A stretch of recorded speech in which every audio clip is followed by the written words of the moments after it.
മക്കളെ നമ്മുടെ 9th text book മാറി ഇവരെല്ലാവർക്കും അറിയാം അല്ലേ. സോ കെമിസ്ട്രിയിൽ എന്താണ് ശരിക്കും വന്ന മാറ്റം നമുക്ക് എന്ത് ചെയ്യാം, ജസ്റ്റ് നോക്കി നോക്കാം.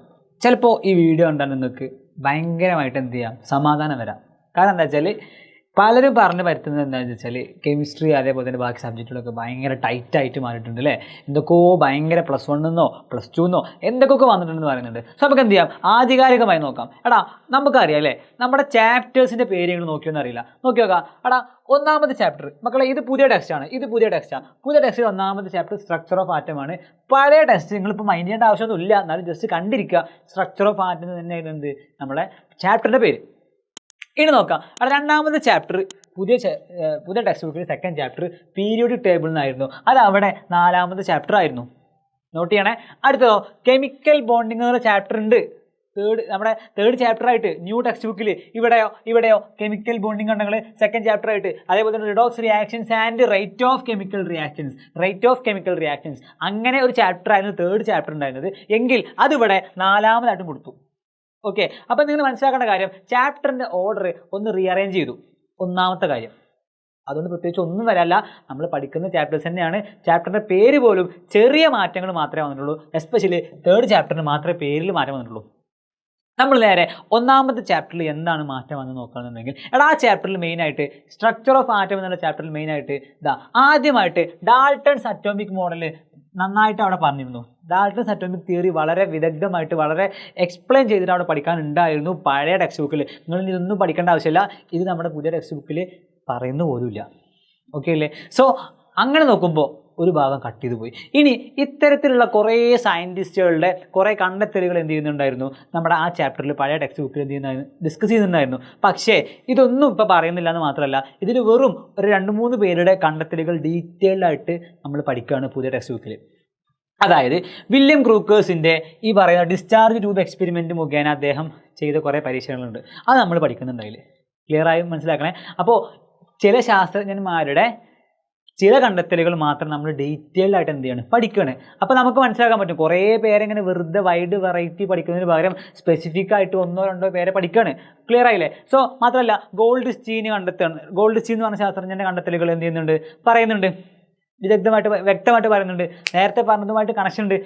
വില്യം ക്രൂക്കേഴ്സ് ചെയ്ത എക്സ്പെരിമെൻറ്റിൻ്റെ ഒരു കണ്ടിന്യൂഷൻ ആണ് വേണമെങ്കിൽ എന്ത് പറയാം, ഗോൾഡ് സ്റ്റീൻ്റെ എക്സ്പെരിമെൻറ്റ്സ്. നമ്മളത് ക്ലാസ് എടുത്ത് കറക്റ്റ് പറഞ്ഞിട്ടുണ്ട് അല്ലേ, ലൈവിൽ പറഞ്ഞിട്ടുണ്ട്. സോ നിങ്ങൾ മനസ്സിലാക്കേണ്ട കാര്യം ഇതും നമുക്ക് പോസിറ്റീവായ കാര്യം തന്നെയാണ്.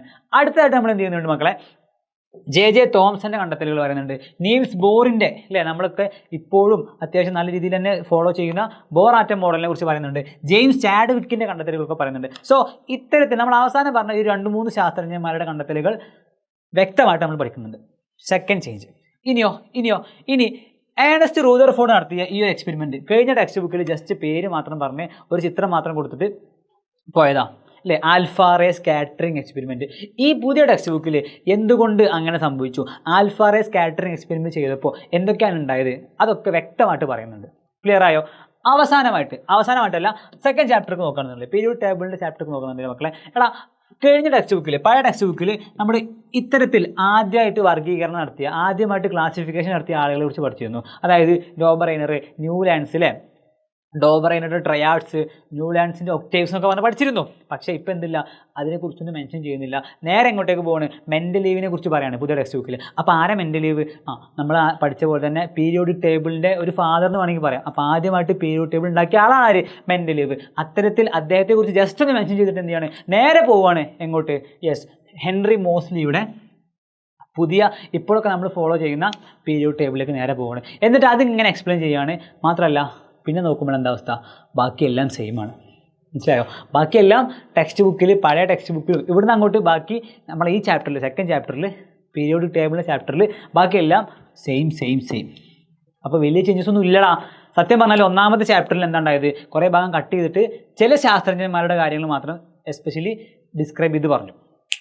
ഇവിടെ എത്തിയപ്പോഴോ ഇവിടെയും നമുക്ക് ലാഭമാണ്. പുതിയ 9ാം ക്ലാസ്സിലേക്ക് ലാഭം മാത്രമേ ഉള്ളൂ. ഓക്കെ, ഇനി നോക്കുകയാണെന്നുണ്ടെങ്കിൽ redox reactions and rate of chemical reactions എന്നുള്ള ചാപ്റ്റർ പഴയ ടെക്സ്റ്റ് ബുക്കിലുള്ള ചാപ്റ്ററിൻ്റെ പേരായിരുന്നു. എന്നാൽ ഇപ്രാവശ്യം ചാപ്റ്ററിൻ്റെ പേരെന്താ? റിഡോക്സ് റിയാക്ഷൻസ് എന്ന് മാത്രമേ ഉള്ളൂ. ഈ റേറ്റിനെ കുറിച്ച്, കെമിക്കൽ റിയാക്ഷൻസിൻ്റെ റേറ്റിനെ സ്വാധീനിക്കുന്ന ഡിപ്പെൻഡ് ചെയ്യുന്ന ഘടകങ്ങളെ കുറിച്ച് നമ്മൾ അതിൽ പറഞ്ഞിരുന്നു കഴിഞ്ഞ ടെക്സ്റ്റ് ബുക്കിൽ. അതൊന്നും ഇപ്പോൾ പറയുന്നേ ഇല്ല. റിഡോക്സ് റിയാക്ഷൻസ് എന്താണെന്നൊക്കെ നമ്മൾ എന്ത് ചെയ്യുന്നുണ്ട്, ഇപ്പോൾ പഠിക്കുന്നുണ്ട്. അപ്പോൾ വീണ്ടും ഇവിടെയും ലാഭമാണുള്ളത്. ലാഭം അതായത് വീണ്ടും എന്താക്കി ഒഴിവാക്കാണ് ഉണ്ടായത്. ഇതെൻ്റെ പേഴ്സണൽ ഒപ്പീനിയൻ ആണ്. എനിക്ക് നോക്കിയപ്പോൾ ഇതാണ് മനസ്സിലായത്. സോ അത് നിങ്ങൾ ജസ്റ്റ് പറഞ്ഞിരുന്നു മാത്രമേ ഉള്ളൂ. ഇനി നമ്മൾ നോക്കുകയാണ് മക്കളെ, കെമിക്കൽ ബോണ്ടിങ് എന്നുള്ള ചാപ്റ്റർക്ക് പോയി നോക്കുകയാണ്. അവിടെ നോക്കുമ്പോൾ എന്താ അവസ്ഥ? ഏകദേശം ഇരട്ട കുട്ടികളെ പോലെയാണ്, ട്വിൻസിൻ്റെ പോലെ. കാരണം നിങ്ങൾ ചെറുതായിട്ട് ഓർഡർ ഒന്ന് അങ്ങോട്ടും ഇങ്ങോട്ടോ മാറി എന്നല്ലാതെ സെയിം.